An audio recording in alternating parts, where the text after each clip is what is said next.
Amen. Please be seated.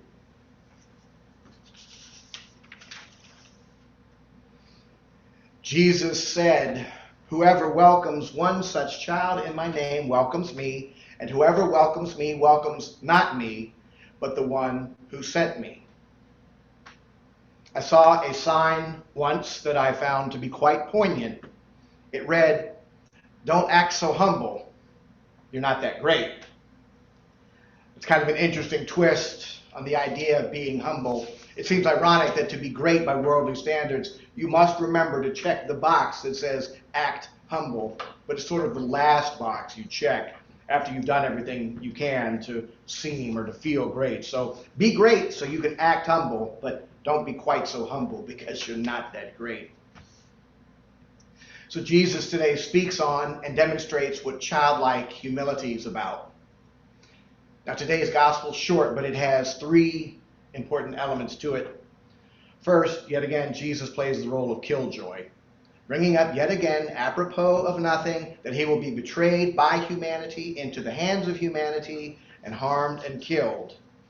Of course, the disciples, they didn't know what to do with that, so they just ignored it, and then they got to arguing about, of all things, which of them was the best disciple of Jesus. And then comes the third part. Jesus, instead of saying, "Weren't you guys listening? I said I'm going to die here." No, he just jumps in with their conversation, and he says, if you want to be great, you have to be less than everybody else. And you have to bring the less than into the mix, where they're not perceived to belong. Then he took a little child and put it among them, and he took the child in his arms. Now that's important because children were not deemed to be important in the culture. Children had no rights then. Children without a father in the day and in the place of Jesus were in danger of not surviving. And he said, be like them, powerless, yet open and receptive. But more importantly, receive all those who are similarly powerless in the world. It may shock you to know that I once attended an Episcopal church. I attended an Episcopal church in Memphis for about 5 years. It was my home church, and that was where I first began to consider the priesthood. And at that time, I was very proud of something that they did at that church on Sundays. Every Sunday, parishioners could buy breakfast to eat in the parish dining hall, and by paying for their food, that fee, I was so proud to learn this, covered the cost for those for whom the breakfast really was.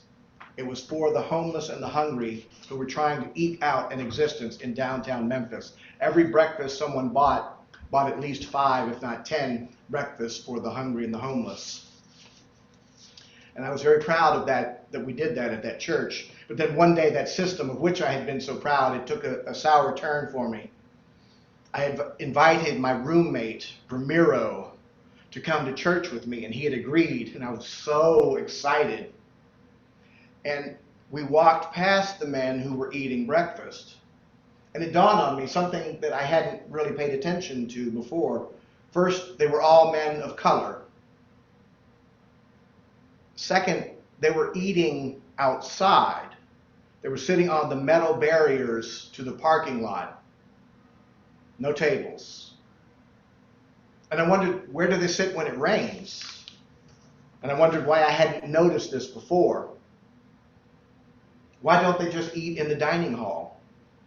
In the dining hall at that church, there were about 160 seats at about 25 tables, and most Sundays they were mostly empty.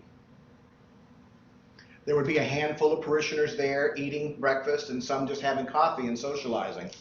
So why couldn't our friends who were sitting outside on the metal barrier, why couldn't they just come in and fill those seats? And I don't know now if I thought of all this before or after what happened next. As Ramiro and I entered the door from the outside, near where the homeless were eating their free breakfast, a couple of parishioners who I knew, not well, but to say hello to, but they weren't officials, they weren't staff, they weren't in charge of anything. They asked us Really, they asked Ramiro, what do you need? And it wasn't that, what do you need? What can I get you? How can I help you? It was that, what are you doing here? Kind of, what do you need? And I realized for his brown skin and for not wearing a coat and tie, it was very much a scotch and soda church. Well, for all of that, they mistook him for one of the breakfast guests who were supposed to eat outside, who I later learned weren't allowed to come into the church on Sunday to eat or to use the washroom. And these men from the church thought Ramiro was one of them.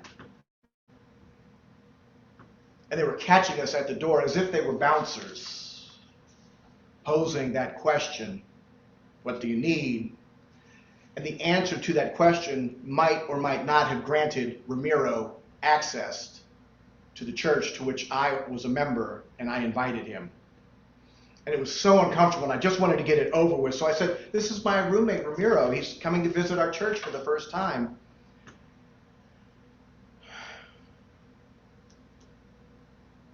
That day was probably my first awakening to the underbelly of charity.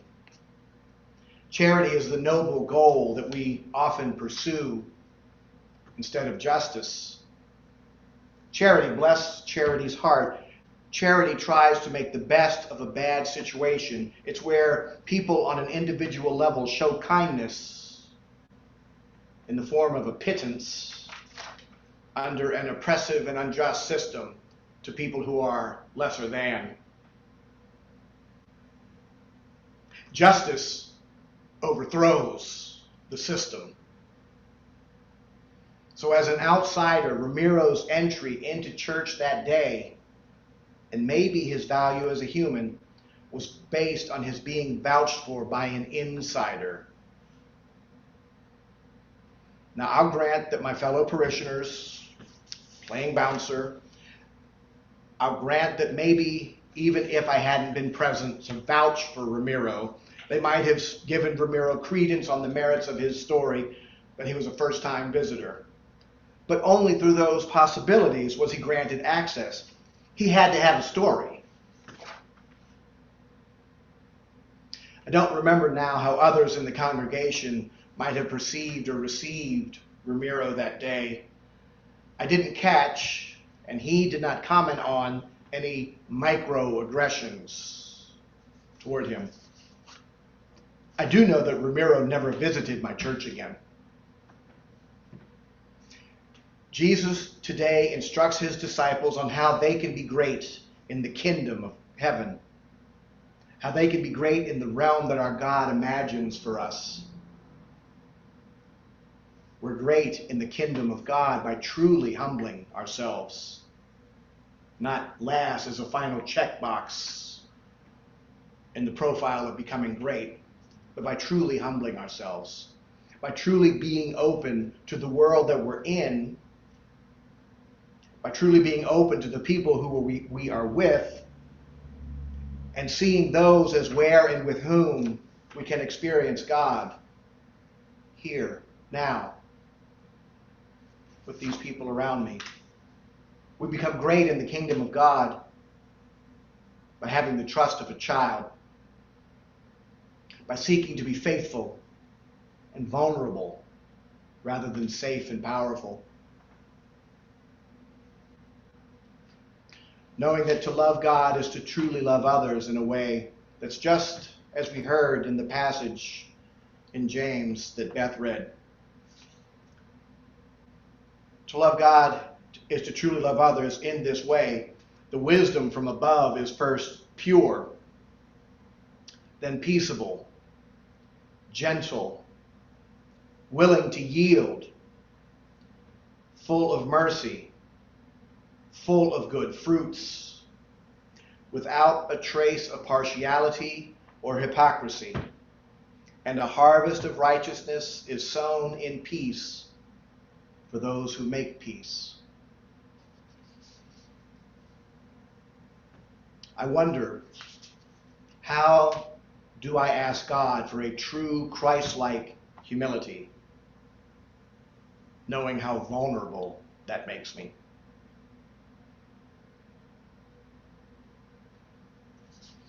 Do I have just this much faith, the size of a mustard seed, that being humbled, I can truly see God? Can I trust God that much?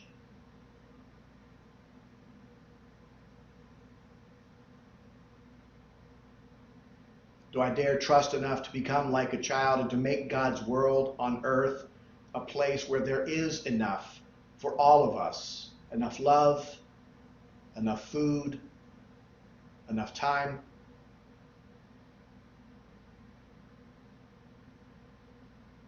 Can I sincerely ask God to make me as that child, to truly receive Jesus?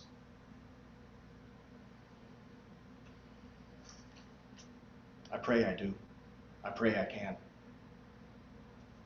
Pray with me. God, teach us not to be great so we can give charity. Teach us to be humble that we may work for your justice. Amen.